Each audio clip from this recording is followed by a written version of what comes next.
Down the Barrel starts now. I really like our intro still. That's pretty awesome. Yeah. Good evening. I don't know. Oh, I always get a notification on my phone if I get switched off. This is live streaming to Facebook, so I get a notification to Facebook as soon as I hit. I always forget my phone. Anyways, good evening. Welcome to Down the Barrel with the CUSF. I'm Swally Sweet as usual. With me tonight, co-hosting is Michael Stone. Hey. Used to be UBC, now BCIT. Yes, potentially new president coming up soon.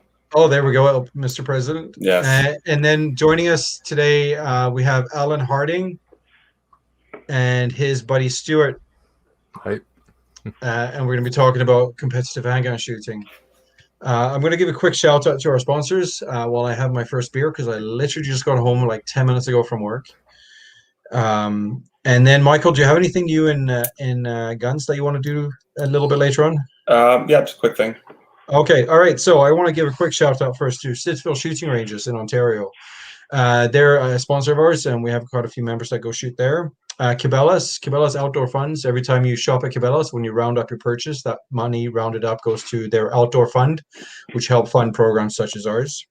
Beretta, they're a sponsor of ours as well. Any of you guys shoot Beretta? No. Not yet. Shotguns, yeah. Not yet is the correct answer. Okay.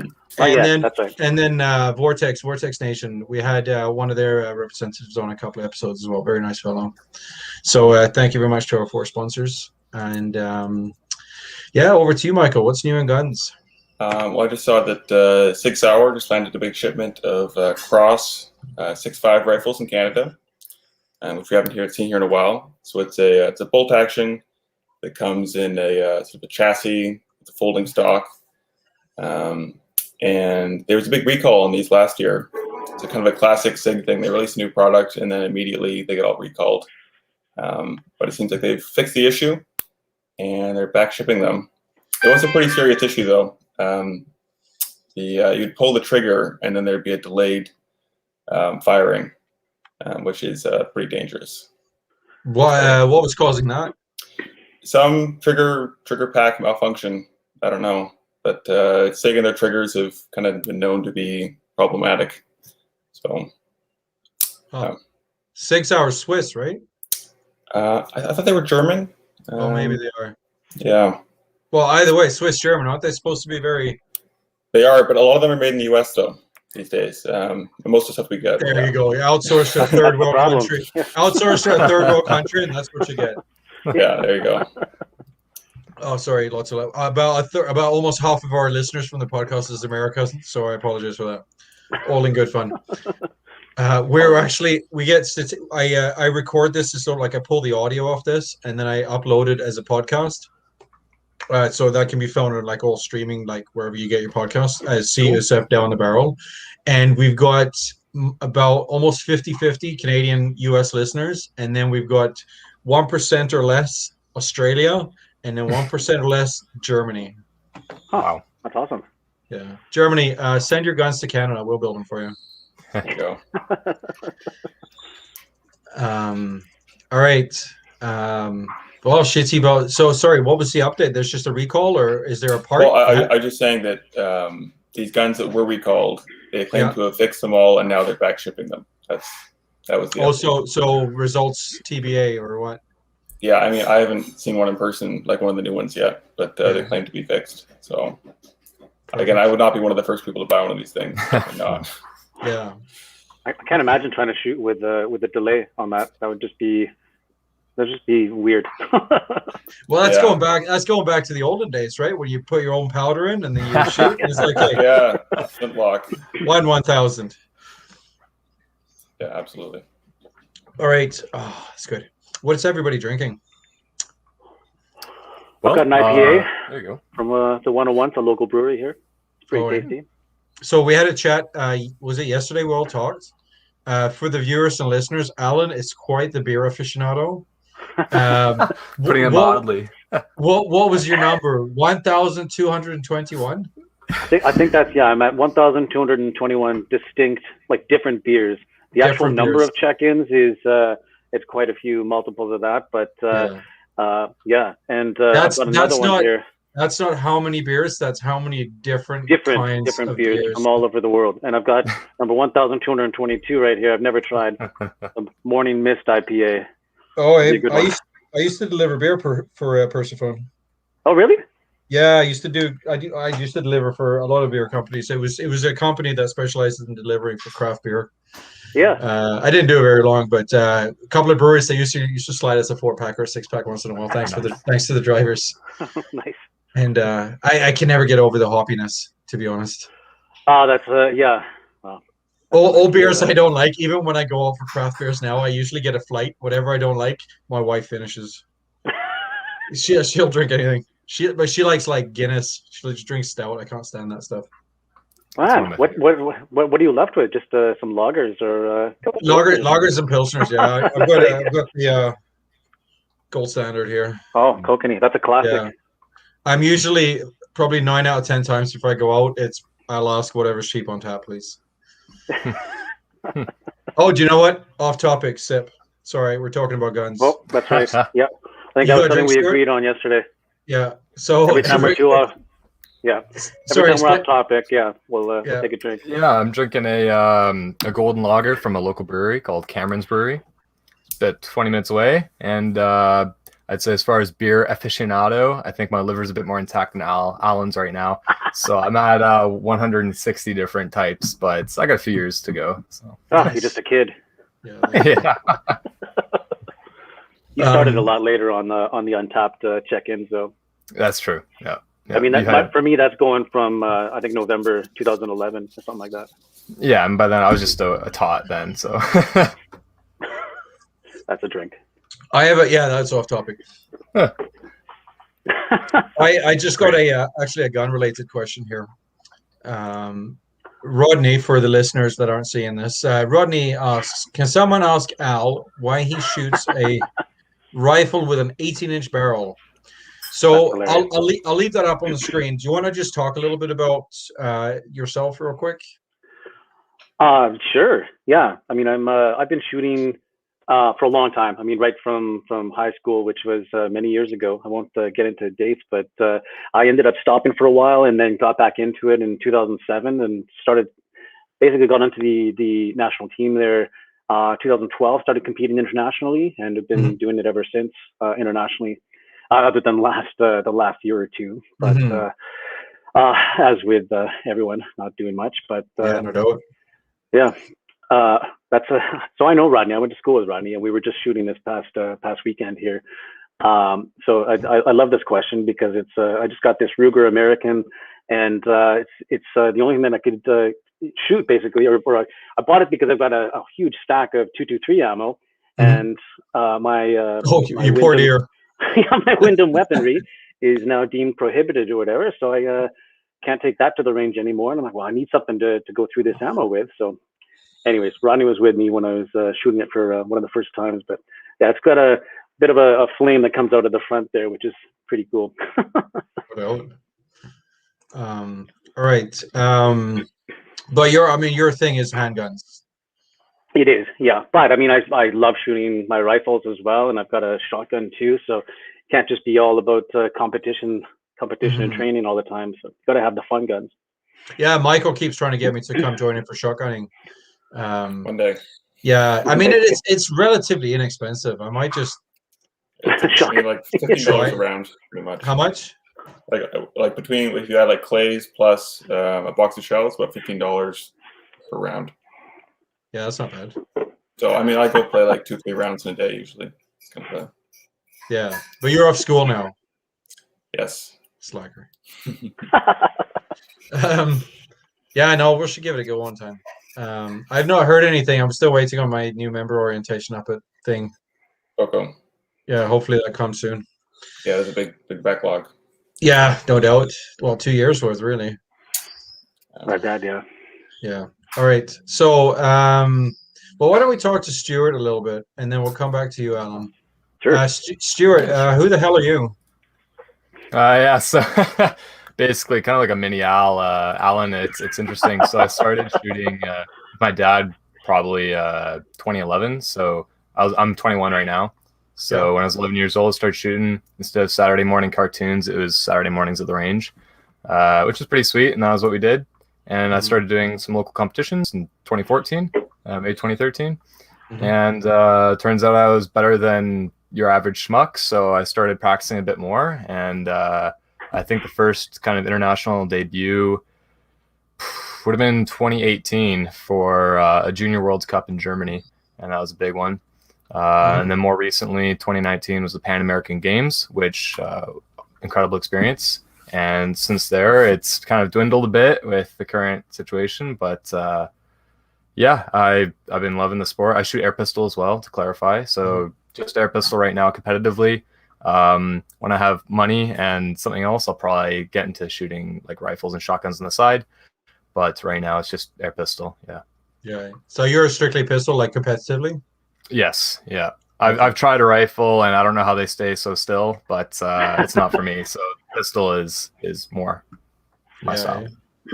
Well, it came up, and we had an episode where we talked about rifles, and I think it was Kelly. She was on, and she mentioned that a lot of people shoot off bench, but that's not really anything practical. Like for sighting, sure, but I mean, I shoot almost exclusively standing because I want to get good at controlling this here.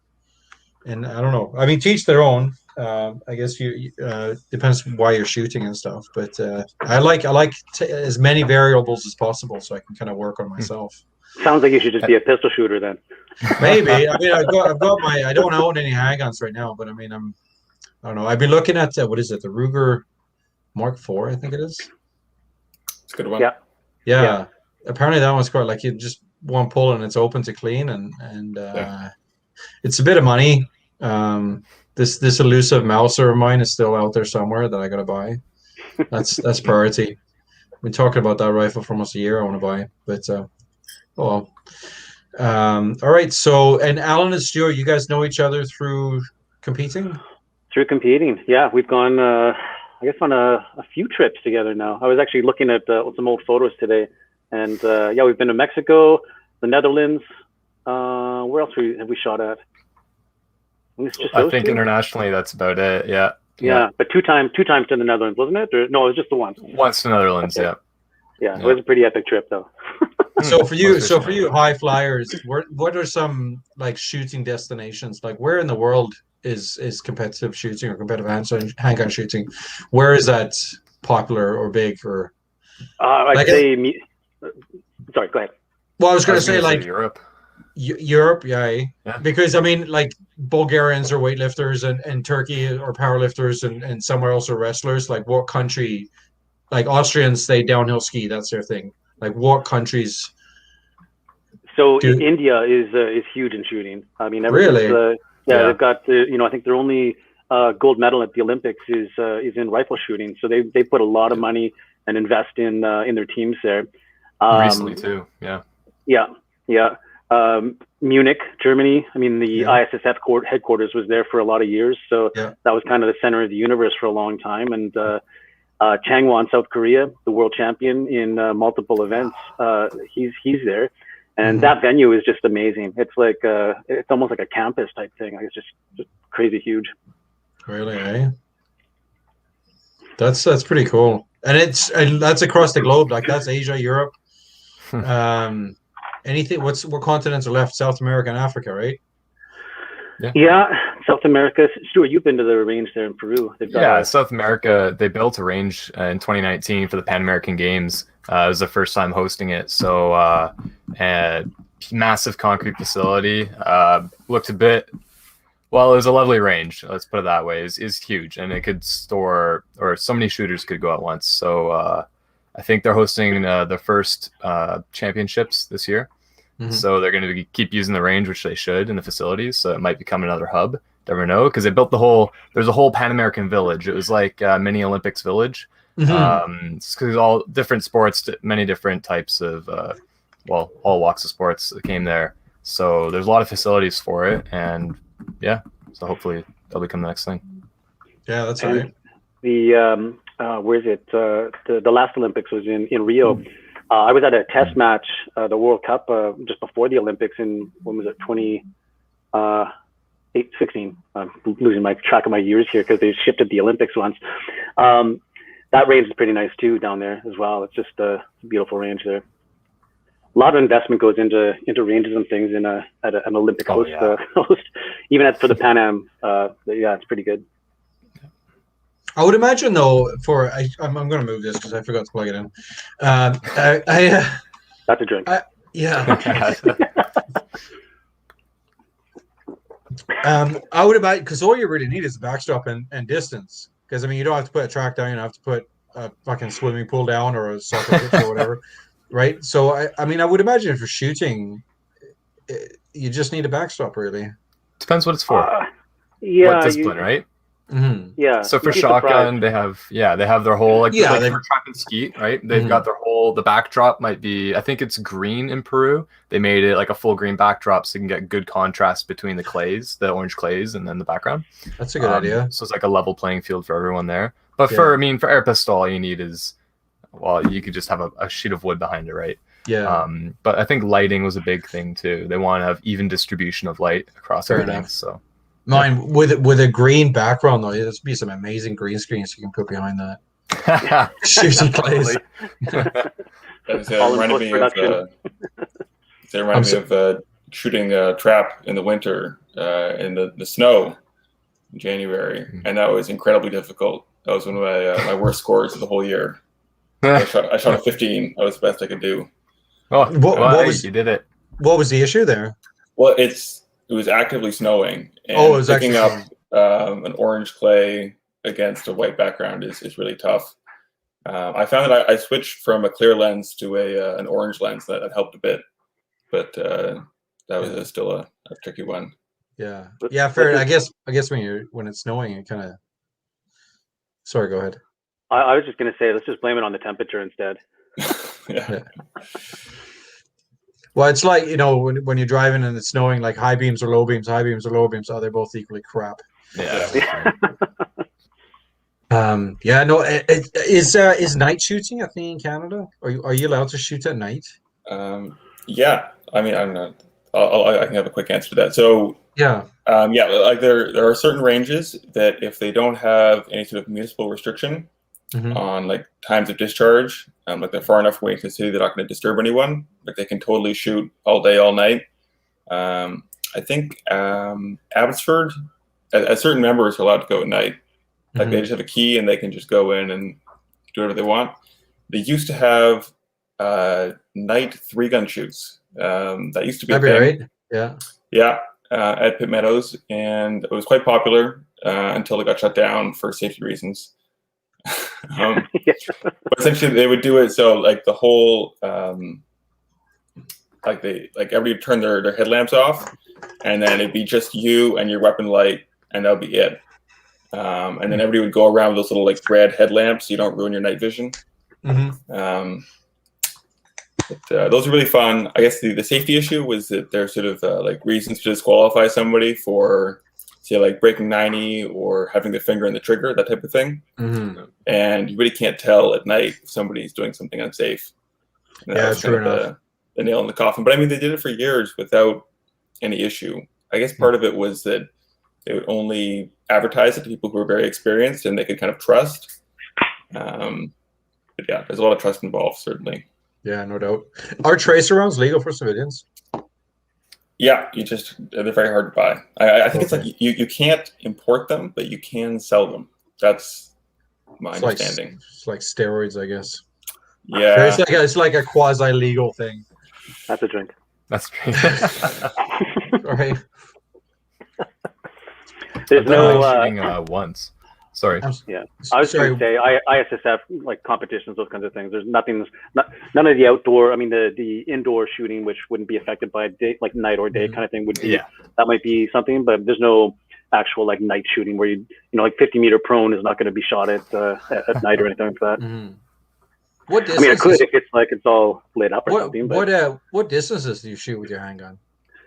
10-meter and 25-meter, and then the 50-meter event was dropped from the Olympic program, but it's still an ISSF pistol match. That one's a little tricky. So at 50 meters, your 10 ring is 2 inches in diameter. Wow. That's decent. It's pretty small. Yeah. And this is all like I have no idea what you do. Like you've got some weird fucking gun, right? With I've seen I was scrolling through your Instagram. I was scrolling through your Instagram, like preparing for this interview, and I've seen you with like your hat on and your little whatever dominate your eyes, and you've got the thing on that one eye, and then you got the flap over the other eye. Got the glasses right here. Yeah, that stuff. Yeah, I mean you can see they're actually. Let me put them this way so that it's like. Yeah, you can see there's a little adjustable iris here. So that's your sight. That's your sight, or kind of. See, just basically controlling how much light is going into my shooting eye, and then the blinder here is just kind of frosted so that it's like I had a black one before, and this the iris here was also all black, but I've switched to just these frosted ones to actually let more light in to my eye because I don't know, just getting older, I guess, but. Stuart could probably use the black ones, but anyways, yeah, they're pretty cool. These frames too, they don't even make them anymore like this. Like they almost look kind of steampunk or whatever, but they're old school ones. But I like them. They fit for me and they work well. And I get tested twice a year and probably update so this lens that's on here. It's actually a prescription lens that's set up so that my focus is right on the front side of the pistol. And depending on which one I'm shooting, I've got 2 lenses. One for the 50-meter pistol that I shoot because it's got a longer barrel. That the focal point is it's like set up right for that front sight. And then the air pistol, it's a little bit shorter, so that there's a lens just for that as well. There's a lot of eye stuff to do with. He's got the fancy tools. I've just got a sheet of plastic covering the one eye right now, just clear plastic like polycarb. So. Are there different? I mean, aside from the distances and obviously like the classes, like how experienced you are there different? What am I trying to ask here? Are there different classes? Like, I know with rimfire, for example, they talk about like these are stock rifles, those are whatever rifles. Like, do you have something similar with the pistol shooting? And the gear you're allowed to wear, or? Well, with pistol shooting, I mean, we're really restricted. Like I can't even have a watch on your shooting hand or anything like that, right? And because some people have like little smart watches, you can't have anything that's going to receive a notification so that the coach can reach you. You can't have anything like that on your wrist. Oh, really? Yeah. Oh, yeah. It's like cheating on a test. What would be the help there? The coach is saying up a bit or left a bit or what? Or just to get you to come off the line, or they might see something that you're doing that you're not aware of, right? Like they have the time and can kind of record your shots in a notebook or do something like that. And sometimes there's just a need for them to want to reach you. But there's other ways to do that, but you're just not allowed to have any sort of smart type device on you. What else? What's another one? Oh, like no high top shoes. You got your ankles got to be fully able to move. You have to see your ankle knobs. Like, yeah, and even the has shoe to bend. Yeah, with like 15 Newton force, like pressure or whatever, it's got to be able to bend. There's some weird rules in there. Yeah. But for every one of those rules, somebody had tested the rules by doing something. And I had heard that someone had basically put like steel plates in the bottom of their soles there just to have them completely flat. Stable. And I'm like, what? Like, that's crazy. But someone did it, and then they had to put a rule in place where it's like, well, your shoe has to be able to bend with this many pounds of force or whatever. It's like, it's crazy. Yeah. What's your favorite distance?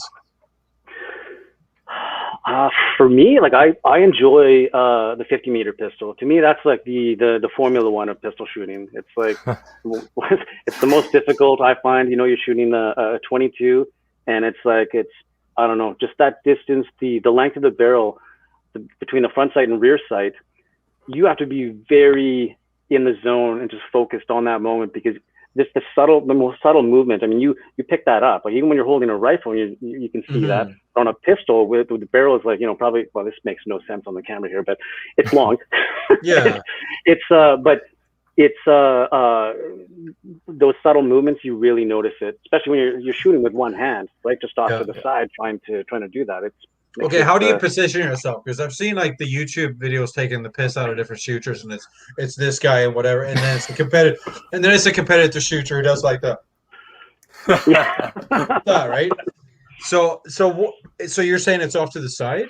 I shoot right off to the side, pretty much like I'm 90 degrees, and then I'm shooting towards that way, and that's just natural for me. That's just a place where, and then my free hand is just in my other pocket or whatever, or a hoodie pocket or something that I've got. But I shoot right off to the side, and it's just locked. I can't go any further that way, so I know I don't have to at least control that. It's just like that makes sense. Natural line. Yeah. So it's just easier to stay lined up. Yeah, my natural line's a bit different. I go at 45 degrees, so kind of, I guess something like that. And this way, for me, like I just have a spot in my shoulder that I can feel when I lift up the gun, that it just kind of rests in that spot. So to a certain point, I could, go blindfolded, lift my gun up, and be like on the target at least. So it's just that for me, that was natural. And my hand, instead of in the pocket, I put mine down the front. Can look kind of funny sometimes, but hey, it's you're doing the Al Bundy. Yeah. But so I think it's more preference. You see different styles. That's one of the really neat things about going to competitions and watching other high end or high level competitors shoot. All the different styles, different techniques that say, yeah, I'll try that sometime, or wow, that looks pretty whack. I don't think I'm going to do that. But you get to see all the different styles, and it's really unique. Yeah. What are some weird, like what countries have like weird habits of their shooters? I don't know if there's any specific countries. I mean, one thing that I find challenging is when I like to have the blinder on there, because you're spending so much time focusing, but trying to deal with like the double vision of just keeping both eyes open with no blinder. Mm-hmm. To me, I find that a challenge that you don't need to deal with. If you've got the blinder, done, it's already in focus, right? But when if you watch any of the ISSF finals in like the 10-meter pistol event, I'm like, half of them sometimes don't have anything, and they're just both eyes are open. Yeah. And I'm like, how do you even do that? I mean, well, I know how they're doing it, but it's just like, to me, I'm like, you've got to figure that out, because you see the two of them and you got to be able to focus on one. I can't do that, but not well anyways. I go through, like, sometimes I do one eye open, sometimes I do both eyes open, or sometimes I'll look with, like, I shoot rifle only, and I'll look, and then I'll close one just to make sure I'm where I'm at, and then because I still like most of my shooting still military, and you want to keep as many eyes as possible open. Yeah. Okay, so how about this? When you shoot rifle, not shotgun, when you shoot rifle, Alan, what do? Do you still wear your thing, or? No, I've got no glasses. No. I would do exactly what you just described. I'll just kind of like close one eye down. But normally when if there's a scope or something like that, I can just look through that and figure that out. And the other one is still open, but I don't pay attention to it. But fair enough. That's usually though, like shooting off of a bench or something, right? That's why I like doing pistol shooting when I'm now focused on all this other things like stability and just trying to control the sights and everything a lot. It's just more things to deal with. I don't want to have the extra thing of like figuring out which is the dominant sights that I'm supposed to be looking at. Mm-hmm. Yeah, we've had some really good shots on here. Like we did a long distance episode with the two fellas that run the First Focal Plane podcast, and there's some incredible amount of nuances to shooting and who else do we have on? We had what's his name, Rick from the Rimfire podcast from the Canadian Precision Rimfire thing. He got into some specifics as well, and I don't have a lot of experience shooting. Like most of it is military, and I don't know what the fuck we're doing. Relatively new civilian shooter. I've had my PAL for about 3 years, and I'm going based on what I learned like 20 years ago. But shooting it's a huge sport here, and it's really calling it Pandora's box is wrong, I think. But like once I got into the shooting community here, there's so many nuances and so many little tips and tricks, and it's incredible. Oh, there's tons, and some things that you just pick up along the way, right? Like so the in the 10-meter event, I use a Steyr air gun, and the amount of stuff that's inside of that you can kind of customize. Like you take the grip off, there's 4 little screws that can kind of control all these little angles and everything for your grip, so that when you bring the gun up, you just to adjust for like cant or anything like that, like you can just have it always come up. But unless you know about those screws in there and to adjust them, you would just be like, oh, this is the gun and I'm shooting it like this. And every time I go up, I have to adjust it this way. But these screws make it so that you can just automatically be, basically Level. and just on like your sights are lined up. I had that So you exact have- issue. So you have 3 guns for 3 distances? Yes. Okay. Yeah. Well, there's and backup ones of. Yeah. I think in the 10-meter one, I've got I've got 5 styres now, which I don't know. Some people would sell them. I don't like to. But Yeah. So what's the difference between like a 10-meter gun and a 50-meter gun? they're very similar, other than the grip is, or sorry, the barrel's a little bit longer. My 10-meter one, I mean, it's got an electronic trigger. It's actually got USB charging, which seems kind of funny. There's a lithium battery inside the grip and everything, and that's just to have this, very precise and perfect actuator that basically fires the trigger. The 50-meter. Sorry. There's a battery in it. Yeah, it's an electronic trigger. How does that And- work? Works really well. No, yeah, no. I don't know. There's a circuit board in there, and it just does it. And you said earlier you shoot. This is all 22s, right? No, this is a 177. This is at Okay. 10 meters. Okay. And then my Pardini, which I shoot at 50 meters, that's a 22. It's mechanical trigger though. But that trigger, it's set at around 60 grams, very light. Like you just think nuts. about it kind of Crazy. thing. Jesus. Yeah, it's super light. I've had times where I wanted to kind of test that out, so I adjusted it really low, just to see where the lower limit was. I mean, if you go too low, it won't even fire.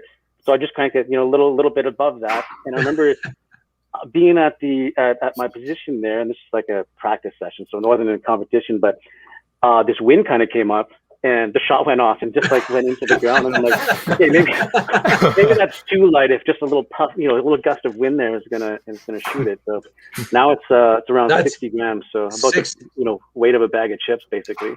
Yeah, that's like the back of the round, and you're firing pin going. Yeah. Off you go. Yeah, I would say like the lightest triggers I've seen in I guess like actual firearms, maybe like 2 pounds, pound and a half. That's a whole nother level I've never heard of. There's Okay. different, Well, let's convert. What do you say? 60 grams? 60 No, grams. Yeah. 60 grams is 2 ounces. How many ounces in a pound? 16. We should Yeah. just Google this. Yeah. 0.13 pounds. 16 ounces in a pound. Yeah. Yeah, So it's Not like a even tenth 2/10 of the of a weight. pound. Yeah. yes. Yeah. So what is 8? So this is 16 times 1/16 of a regular trigger. It's pretty One light. I mean, six- that would one- be like even a 1 pound trigger would be insanely Super light. light. I mean, that would Yeah. be something that perhaps like a bench rest rifle might use. Yeah. But anything you're moving with, I mean, that's totally unreasonable. So I mean, there's- the thing- there's very little flinching, I guess. there's involved with that. none. There's Yeah. literally none. Like you're pretty much like you're aiming and you're just focused on that front sight and you just think about it, kind of thing. And that little thought transferring all the way to your trigger finger is enough to make that go off. And yeah, you're trying to minimize as much recoil as possible, keep those sights aligned. I mean, like I said, you're shooting at a 10 ring that's 2 inches wide at 50 meters. It's pretty small. Are your pistols and rifles semi-automatic, or do you have to manually actually? So the 10 meter and the 50 meter, they're all one shot. So the 50 meter one's got like basically single bolt kind of thing. The 25 meter event is a timed one, so it's semi-automatic. You've got 5 shots, and there's various times. What's the name of this one? I'm gonna look it up. What's the name of this one gun? Which one? The one that I shoot at 50 meters? Any? Yeah, sure. Pardini FPM. FP. PM. Yeah. Holy shit. Can you quite put it on the screen, or? Wow. Yeah. I'm gonna see if I can put it on here. Yeah. I got to remember to check in 1,222 here. Hey, there you go. Morning Oh, you mist got IPA. it? It's pretty tasty. How many badges though? Well, we'll find out. Where are we here? And I've seen some pistols with that sort of contoured grip, but that's crazy though. Like the raised like blade on the front Oh, side. that was the one I just, yeah. So I didn't want to cut Mike off. Go ahead, Oh. Michael. But yeah, I'm saying like it just incorporates features that I've seen on shotguns and I've seen on rifles, but I've never seen on a pistol before. That's super unreal. All right. This is what's the gun called, Alan? Pardini FPM. That's actually the exact one that I have. Nice. And you can see how the grip kind of wraps around a little bit around your hand there. So you're shooting with one hand. You can't use your other hand on there or anything. And you can see just the length of it. That's what I meant. That front sight, it really kind of shakes around a little bit. Mm-hmm. And usually, even with mine, I've added some wood epoxy into the grip there, just to make it even more sort of form for my hand. And that back sight is basically the furthest point back almost. Pretty much, yeah. Yeah. And then, sorry, did we say this was a semi-automatic, or is there a bolt somewhere? No, it's single shot. Yeah. So did you break the barrel forward, I would guess? Nope. No? That little top part there, which is kind of, it's awkward if you're just trying to dry fire, but it flips up right in the middle there above the logos there. And drop the round in there. And then you have like a gas canister you'd screw in there? Nope. This is because it's 22. It's rimfire and. This is rimfire. Okay. Yeah. I see. Wow. Space age. Yeah. Everyone says. Yeah. Space age, but they also haven't changed much in like 30 or 40 years either. Like I've got an older one that I ended up inheriting or buying from somebody, and it was made in like early 80s or something like that, and it's almost the same. So I mean, the design is kind of similar. I mean, there's tiny little improvements that they made on there, like just the muzzle brakes, just how things are set up on there. And actually, that one that you just showed, there's I think that one's got some sort of weight inside. So when you shoot it, it actually goes, it's a counterweight that goes back in the opposite direction, so that it just minimizes the recoil. Yeah, I've heard of that. There's some shotguns to do that. Yeah.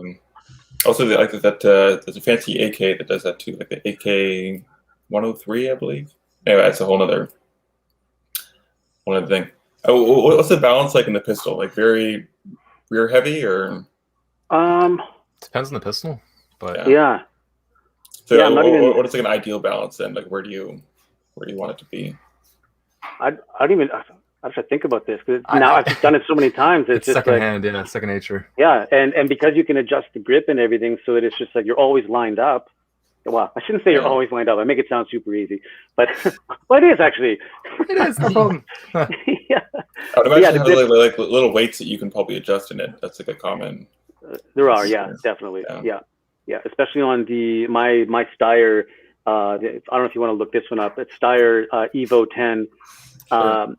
That one there, it's got little weights that you can adjust on there. Yeah. What do you? I was going to say, Stuart, you shoot similar guns, or are you? Is this like the high end of things, and there's like an entry level weird gun? Well, entry level weird gun. Yeah, I mean, I used to shoot like for air pistol and stuff for .177. I used to shoot like the CO2 canisters, the CO2 ones, just at our local range. But then I went to compressed air, so I had. One of my dad's old guns. It was a Russian air pistol, and it was one of those like you open it up and you pump it closed. That's one shot, and you do that. And I shot with that for a while. Kind of like what Al said. It looks space age, but it hasn't changed in many years as well. But now I moved on to compressed air. It's like a cylinder. Just take a bicycle pump, like a high pressure bike pump, pretty much, and you pump it up to 3,000 psi. And then you shoot 3,000 psi. That is about that. Insane. Yeah, that's the top end of it, I think. High. So what's the advantage of compressed air over CO2? You can refill the compressed air. CO2, okay. It's a one-use thing. Like you use up all the compressed CO2 in the cartridge, and then you gotta throw it out, right? So the compressed air, you can just bring a bike. Like I bring a pump around with me to competitions, because if they don't have a cylinder there for you to fill up, you're pumping right before the match. You got to make sure it's full. So. Does anybody else watch Futurama, or is it just me? There's this one bit where they're fighting aliens that have these wind-up guns on this. It just reminds me of that. Kind of like that, yeah. But I mean, it kind of gets to the beauty of air pistol, I suppose, is that just the cost of shooting seems like negligible. I mean, obviously the equipment is quite expensive up front, but yeah, I think for one of the top end air pistols, you can run easily like $3,000 Canadian-ish. But once you start shooting, the cost of pellets, they're pretty cheap, like $10 a tin maybe.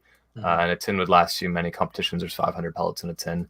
Who was it we had on that said buy once, cry once? Oh, lots of people say that. I like it. Yeah. I like that. Yeah, That's the pretty good. initial, yeah, don't buy the gun you can afford. Buy the gun you want, and then you keep Mm. that one. There you Yeah. go. Yeah. Buy once, cry once. But what Al's shooting, I haven't shot 50-meter free pistol yet, but mainly because it's not an Olympic sport, so I haven't gotten introduced to that yet. But I have started shooting 25-meter rapid fire or sport pistol, which is the 22 pistol, and I find that like super fun and engaging. You got rapid fire targets where you have just a few seconds to go bang bang bang bang bang, and it's a bit more time intense, but I'd say that's usually not your intro, though. I know most people that they get into that later in their shooting. So It's definitely not. Yeah, I love the way you said that, because it's actually pretty difficult. You've got 5 different targets. So It's tough. the precision ones, you're just coming up in the same spot, right? And you've got like on average about 50 to a minute and 15 seconds or so. Just you've got 60 shots you do in a full match. In the 25-meter, it's Sorry, rapid fire. 60 shots in what is it, 70 minutes, I think it is, or something. 1 hour, Or 75? 15 minutes. Yeah. 1 hour 15, yeah. And so lots of time, right? Well, you think, I mean, it's still, because you're being so precise and everything, there's your shot routine. But with the 25-meter event, it's called rapid fire for a reason. You have 5 different targets, so you've got 5 different places that your arm has to land on. Mm-hmm. And you've got a series there's 2 series at 8 seconds, 2 series at 6 seconds, and 2 series at 4 seconds. You got to start from a down like 45-degree angle, come up, shoot the 5 targets, and then come back down. Well, you don't have to come back down in the 4 seconds, but it's still very short amount of time to get those shots off. Yeah, because once you get your first shot off, you're maybe one and a bit seconds to even lift your gun up and find your target, and then from there you have much less than a second, like 0.6 of a second to hit the consecutive four targets after that. And it's hard to keep the pressure, I guess, or you got to be in the zone for that one for sure, because you'll start panicking. You'll be slow on your second target. Then you have to speed up for the last 3 so that you hit all of them in the time, like 4 seconds. And then you're hitting a frame shot and then a frame in the ground or something. But I don't even think you have time to panic. No. So, okay. So, well, what events do you guys have with the pistol shooting? Like these are all Olympic events? The 10-meter and the 25-meter, yeah. Okay, and the 50 is something different. It was an Olympic event, and then they dropped it. And what they did was either the last Olympics, they dropped that and then introduced some mixed team events. So you've got men and women competing at the same time together, representing their country. So I think it's a better format, but I kind of wish they didn't drop the 50 though, because like I said, that's my favorite event. But oh well. So what you were talking about, Stuart, about the rapid fire, is that a whole other event? So the rapid fire, I believe that's an event for women right now, unless I'm mistaken. Al, you know a little better about me. I think they're adding it. I'm not sure. Are they adding it back? Okay, so they're switching things up recently, because you can do the rapid fire event at 25 meters, or there's also a sport pistol event at 25 meters, I believe, or center fire. Yeah, sport pistol. So they were calling the 25-meter the women's event sport pistol, and the 25-meter men's event was rapid fire. That's right. And the format was a little bit different. But now I think they're going to be trying to find a way to kind of unify that and make it so that they're shooting the same, because every other discipline at the Olympic level has some sort of parity amongst the events, but except for the 25-meter one, it's kind of off. Mm-hmm. I feel like I want to look some of this up. So the sport pistol, rapid fire, and then what's your one called, Alan? It's just 10-meter pistol, 10-meter Olympic pistol. Mm-hmm. Yeah. Do you have another? Now that COVID's kind of easing up, vaccines are rolling in, do you have another competition in mind, or you have a goal set on something? Well, Stuart and I are hopefully going to make it down to Peru to shoot at the same sort of the legacy venue that was left from the Pan Am Games in 2019. There's a Pan Am Championships in October. So we're hoping that, we'll have second doses, that any sort of travel restrictions are lifted, and we can kind of get down there. Yeah. Because it's been the last international competition that we were at was Netherlands in 2020. Yeah, and that's where we're just starting to hear. Yeah, 1 week before all hit. No cases in Netherlands, and here we are right here. And then after that, it just kind of blew up, but in a bad way. Mm-hmm. Yeah. So you guys do this for fun, right? Not professionally? self-funded. We do it for fun. Yeah. Yeah. My There's weekends. no money. Yeah. Yeah. We're not Sponsorship? getting paid to travel or anything. Yeah. No sponsorship or anything like that? No. Not Yeah. yet. Yeah, not yet. Yeah, start Maybe a beer company would like to. start hitting up those breweries. Yeah, I mean, I've had like local clubs and stuff, like the Burlington Range. Like they helped me out with one of my competitions in 2018, I think. They gave me a little check, and it was really nice. And so you do get some places that know you; they'll help you out, especially if you've been there. Like I was there for going on 10 years now, so. And they've been my mentors, and that was their send-off gift to me, as it were, and it was really nice. And I sent them some photos back, and it was great. Yeah, so you do get some help here and there, but in terms of big sponsors, we leave that to the Olympians right now. So we'll get there. It's still and just trying to get up to that level. I mean, I remember.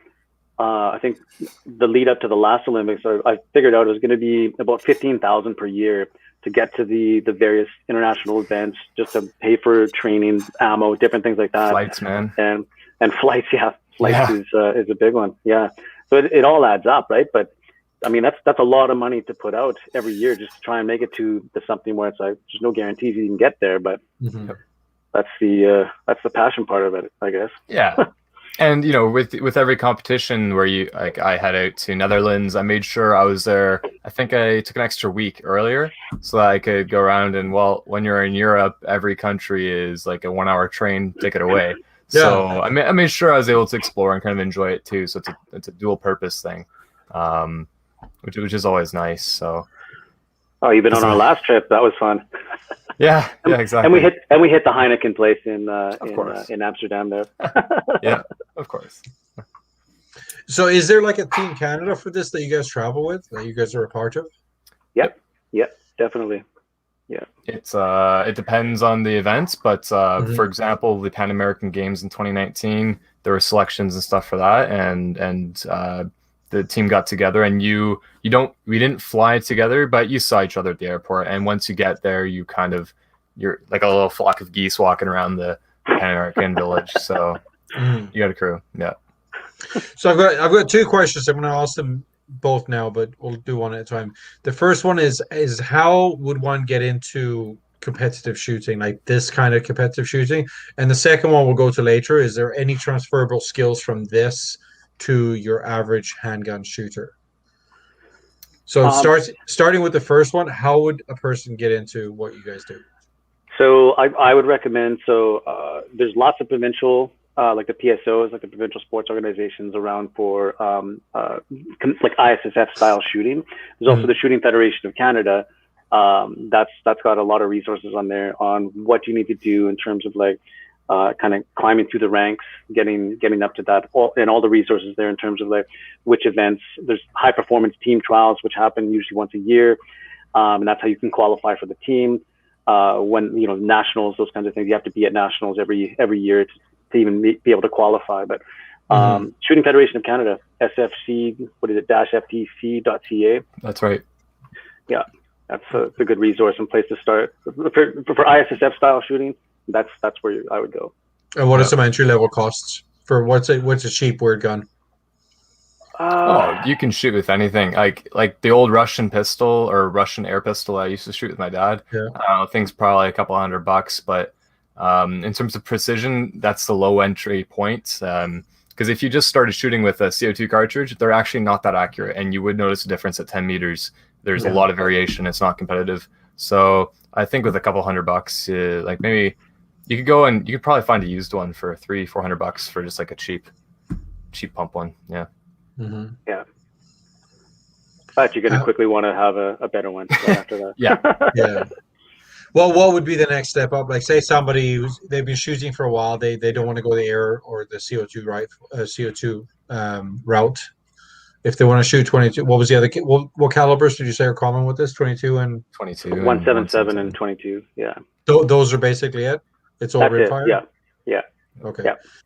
Yeah. So what would be a cheap gun with those calibers? I think a used one. I mean, and can you show up with any kind of gun, or are there specific competition? There's technical guidelines that it needs to meet. You know, for example, you can't have a crazy balancing system on the barrel there. It's got to fit inside of a box, right? Like they'll measure all the sizes and dimensions of it. It's got to meet certain weight restrictions. There's a few different things, or it can't be too heavy. You know, there's weird restrictions like that. But yeah, going through the ISF's Olympic style shooting, kind of graduating from that sort of entry level guns. Next thing would be like to get a used one that is from someone that's like been shooting that is a higher quality one, right? Without actually buying a brand new, because making that jump is that's, you know, that is the buy once cry once type thing, right? I mean, they are around $3,000 or whatever. Most of them are all imported. Mine's from Austria, the air gun that I use. Steyr. Yeah, Steyr. Yeah. That's one of my favorite guns when I was a kid. Watching the Steyr. Oh, I forget what model it is. It's the fucking weird looking one. Steyr AUG. Yeah, that's their service rifle in the military. I lived in Austria before I came to Canada, and I knew some people that served in the military there, and that's their service rifle. Fucking plastic see-through magazine and just weird whatever. He's like on the Call of Duty. Interesting, very Call of Duty. That's the idea. Yeah, very interesting looking. That's a drink. That's a drink. Yeah. Cheers. Almost done here. Getting a little warm on the cheeks. And what was the other thing I asked as well? Okay, so with your styles of shooting, I mean, you're definitely taking it to the extreme, and you keep saying you're focusing on that forward sight all the time. Like I'm not a handgun shot. Are there some transferable skills or anything that you can kind of pass on to your average handgun shot that might be watching or listening?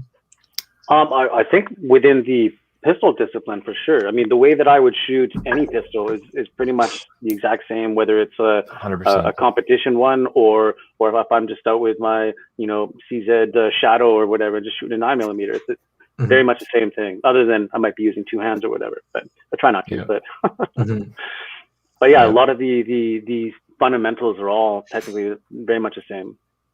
So what are some rookie mistakes? Like when you go to the range, you probably see things that people are doing that they're not aware of doing. Number one thing from my perspective is someone is looking at the target versus actually watching the front sight or watching the sights of the gun. And you'd be surprised. Like everyone thinks, like even when I shoot 50 meters, like how do you even see the target? I'm like, I don't. It's actually blurry when I look at it, and that's fine because my focus is on the front sights, and I can move my hand as much as basically the size of the 10 ring is how much I can move if my sights are lined up. So if I stay focused on those sights, that's as much as I can be moving, right? So it's when I see someone I can see their eyes, they're looking down there because I can watch their barrel. It's like way off. And I'm like, hey, make sure you're looking at the sights and not the target down there. Because someone will look at the target and think that they're aiming down there, and it's a little, just gotta try and get. There's an acronym. One of my coach told me, WTFS, watch the front sight. And that was just to reinforce that as long as that's on, it's going to go exactly where you're looking. And it does look blurry, like the target is blurry behind it, but you can always adjust your sights, right? So as long as you're shooting in the same spot, that's good. I'd say another rookie mistake that I see a lot is just flinching in general, especially for newer shooters. Flinching is probably one of the worst. I still do it when I go from a 22 pistol with a bit more recoil back to an air pistol, so a 177. I'll notice that I'm expecting a lot larger a bang, and it's what's that? Oh, what's it called? Shot anticipation. Anticipating the shot, and then you yank down, and the shot goes down. So that's another really common mistake. Not following through, right? Like you hear people complaining about that, like, oh, my 300 Win Mag makes me, like flinch when I shoot it, but not like a 22, Yeah. That anticipation though. I was watching a video the other day. Last time I went shooting with an ex-girlfriend of mine. She's a cop, and we took her AR and her privately owned AR and her privately owned handgun to the range. Pre May whatever. And I was watching the video and I was thinking, it's only a 5-round mag, and I definitely flinched because I've been shooting my 22 all day and she was shooting her own, and then we just like, well, let's swap. And it was definitely I can see a bit of a flinch to myself when I'm shooting the 5.56 versus the 22s. So it's definitely a step up. Yeah. And then as Stuart messaging or saying also is just not following through, right? Dropping the barrel too soon. And I see that a lot. Like people want to, especially like when we have a lot of the shooting we do is on electronic targets. So we have a monitor on our bench there that shows us exactly where we've shot. And so you get these situations where someone will take the shot and you can see there's no follow through. Their eyes immediately go to the screen to see where it went. And it's like, okay, you can't do that. Well, how about you show us one? Okay, I'll see you got a poster behind you there, Starman. So how about you show us one? You raise your hand, say you're taking a shot. Like how would you do it when you're on the line? So I would take the shot. Yeah. And it would go click, and I'd probably at least 1 second I'd still be looking, and then I'd bring it down. Yeah. And then at that point I'm gonna see what that would look like. Sorry, Starman. Is that second one delay because you're shooting one of those 6 hours that Michael was talking about earlier? Yeah. I'm just waiting for it to go. Yeah. No, it's honestly, it's like I want the shot to clear the barrel. I'm also just reinforcing in my head what that shot looks like. Because the moment I take that shot, I can tell you exactly where it is, like where it goes, right? And that's something that just comes with time. You feel it, eh? Yeah, you already know. Definitely. You just know that's exactly what you did. Yep. And if you mess it up, you don't even want to look. It's like, that's an 8. It went down left or down right or up right or something. You can tell right away. Or you'll shoot it and you go 1,000 on each shot and then just carry on to the next one. You know. And then sometimes you won't even bother looking at you never want to look at the score or anything. But if you knew it was just like, oh, that one was like kind of off. You're gonna want to check the screen and just see. It's just like, oh, I need to make some adjustments or whatever. Especially if there's a pattern and you start shooting left or right or up or down or whatever. But most of the time, once you're dialed in, and there's not a lot of change in terms of like once you're sighted in, especially on the 10-meter guns, you're bang on, right? Those things are accurate. You can put it in a vise, it's gonna shoot to the same hole. So any error, just yours. It's purely human, right? So. Once you take that shot, like exactly, it's just like, oh, you know the moment that the shot goes where your sights were lined up. Sorry, Simon. I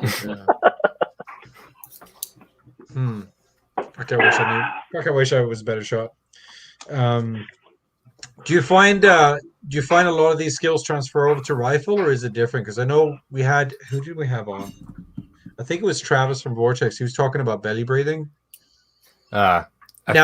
So handgun shooting, aside from biathletes that ski and shoot, I think they're the only ones that, along with you guys, that shoots stationary, i.e., not moving. Pentathlon as well, I believe. Yeah. They also, where you're shooting. I mean, trap and skeet, you're moving, right? But you guys are stationary and doing your thing. So breathing must be a big part of what you guys do.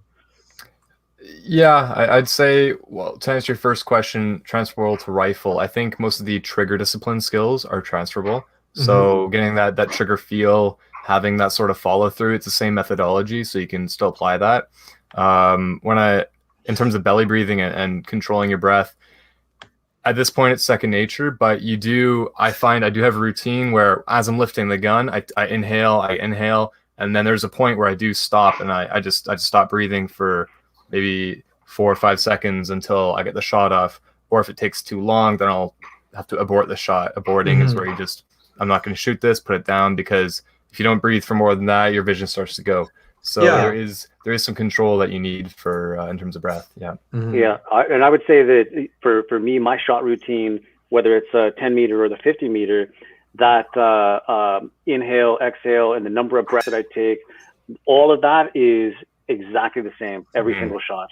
It's like I'll as I'm setting up, load the gun. There's probably 3 breaths that I take as I'm doing that, and then I'll take maybe 2 breaths, and then do the exact same thing as what Stuart was describing. I'll inhale, and depending on how much air I feel I need, I will inhale and hold my arm up here. I'll go past the target, continue to breathe in, slowly let a little bit out, and then you're just basically holding your breath, but you're not timing it in between heartbeats or anything, but you can definitely feel that at times, at a high level match, or finals, you can sense that heartbeat happening.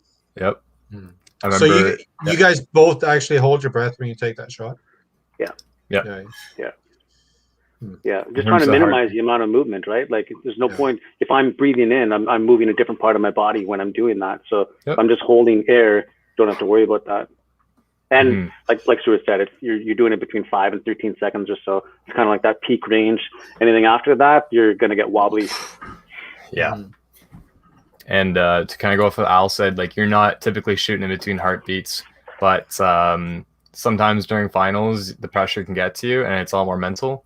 I remember one of my earlier finals at a larger match. I think I was so stressed out. I was trying to breathe in, breathe out, but I could feel my heartbeat. And when I was actually shooting on the finals, I could see the sights go up and down with every heartbeat. And Yeah. that's one time where I did have to shoot between that, but I since got better at kind of controlling the pressure, and it's like, hey, you're shooting against yourself, not everyone else here. So Yeah. but it does take some practice, experience It's- more. I think also too, like you were shooting finals when you said that, and it's like you're so in the zone there too. You're picking up those subtle movements. Yeah. Like the 2015 Pan Am Games in Toronto, I was there, and I remember shooting one of my first shots. I looked down, and I'm wearing a hoodie, and it's got like little strings on there, and I could see the string was just like moving like this, and I'm like, what is going on here? I'm like, oh, it's my heartbeat. Yeah. But it was probably moving way less than it actually was. I'm just so focused and in that zone and in that moment. We're just seeing like it was just jumping off my chest kind of thing, but it wasn't. Or maybe it was. No, that's a drink. I'm all out. Well, I guess I can crack another one. We're getting to an hour. Get some final thoughts. Yeah, let's start wrapping up here. So, any words of wisdom from either of you guys to our listening and watching shotgun or handgun shots? Al's a bit more wise, so I'll let him start with that one. That's hilarious. That's a great question. I think if you want to be doing competitive shooting, I know for myself the amount of effort that I've put in, it's like I get it back in other ways in my life too. It's just like if I start to really focus in and try and be disciplined around just specific shots, I end up applying that to other areas of my life most of the time. Yeah. But it's and I guess another thing too is, every time I kind of stress about like, oh, I've got to keep focused on that front sight. Even just doing that, there's a whole range of levels of how focused you are on that front sight. I can be looking at my front sight, I'm like, I'm really focused on that front sight. And then there's other times where it's just like, no, I really wasn't quite there.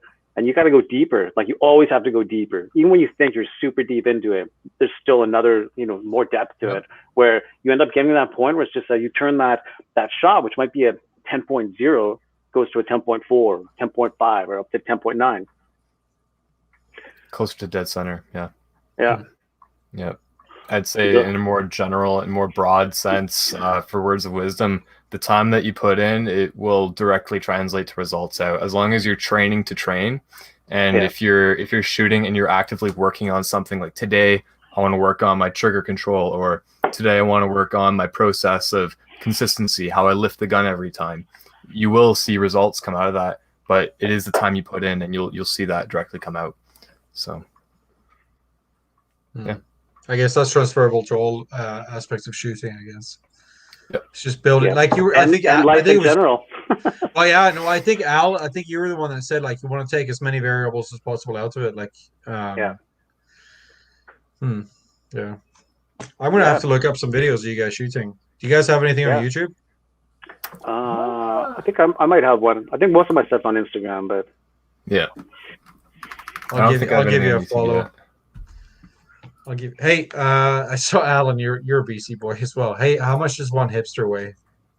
Have you heard that? No. It's a joke. How much does a hipster weigh? How much? 1 Instagram. Nice. That's good. I'll give you a follow. Like I said, I had a creeper on Instagram. I'll give you a follow. I want to see you shoot. I want to see this weird whatever. Stuart, do you have any videos of you doing the 5 target thing? I don't have any videos of that. I've got some pictures that my dad's taken of me across competitions, but I need to shoot more of the rapid fire. But yeah, I'd like to get some videos of that. That'd be pretty cool because everyone always asks, "What is this?" Like, Yeah. and you can search up. There are YouTube videos online in general of like world competitions and world championships, and all you hear is just it's beep and then bang, bang, bang, bang, and then there's silence, right? So it's really interesting. But I don't have cool any to watch it myself. live. The ISSF has a full YouTube channel where all this stuff is on. Okay, Cool. I'll give that a look. Yeah. Cool. All right. Any final thoughts, Michael? Just super interesting to hear about. You know, I try to get into any kind of shooting I hear about, and this is one I don't hear about very often. So great. Bit of a hearing from niche. experts. Yeah. Very niche. Yeah, but also the Olympic shooting, right? It's like it's interesting that it's not shown as much in North America too much. Not as mainstream, yeah. It's a lot bigger in Europe. Like I see some people that I follow on Instagram that they're always posting. They have competitions every weekend, but in different countries. So, but they're all in Europe. So you have a local competition popping up for air pistol, and they have the full team thing. So not as popular in Canada. All right. Yeah. Okay. So let's start wrapping that up. Stick around, fellas. I don't think I told you guys this in the preamble. I usually do, but I do this after hour segment. So once we finish recording, I'm gonna send you guys a new link. We'll have a chat, and then usually I post that. Like we do a bi-weekly episode, and then the weekend between the two episodes. Usually when I put out the after hours, it's a bit of a fun whatever for who wants to watch it. But it's usually a bit more relaxed. So stick around after this, but yeah, thanks very much for coming on, guys. It's been a lot of fun. This is definitely the most buzzed I've been an episode so far. You're welcome. I've been up. Al. I've been up since I went to the gym at 4:30 this morning. I worked 10-hour day in the sun on the side of the road in Vancouver. Groceries on the way home, and I showed up 15 minutes. I showed up at home 15 minutes before I hit record on this. So thank you so much for having us on here. Yeah, no, it's been a riot. It's been a riot for sure. We'll have you guys back on. Awesome. That sounds good. But yeah, thanks very much, Allan Harding. Thank you very much, Stuart Burns. Stuart, where are you? You're not at BC, are you? No, I'm in Ontario, so pretty much Toronto, right nearby. Okay. Yeah, different country. Check out Stittsville shooting ranges. All right. Well, yeah. Thank you, Allan Harding, Stuart Burns, and then Michael Stone, as always. Thank you very much for joining us. And then a shout out to Stittsville Shooting Ranges. We've got lots of members that shoot there. Cabela's. Every time you round up at Cabela's, money goes to the outdoor funds, which help fund programs like ours. Thank you very much to Beretta. Beretta, again, they gave us some nice swag for our volunteers a couple of weeks back, so really appreciate that. And Vortex Nation, veteran owned and operated out of America. And viewers and listeners, you can join us at www.cusf.ca, or you can find us on Instagram at Canadian University Shooting Federation, also at Facebook, Canadian University Shooting Federation, or you can find us on your favorite podcast streaming sites as Down the Barrel with the CUSF. Down the Barrel with the CUSF. All right. Thank you very much. And I'll see you boys in a few minutes here. Sounds good. Awesome.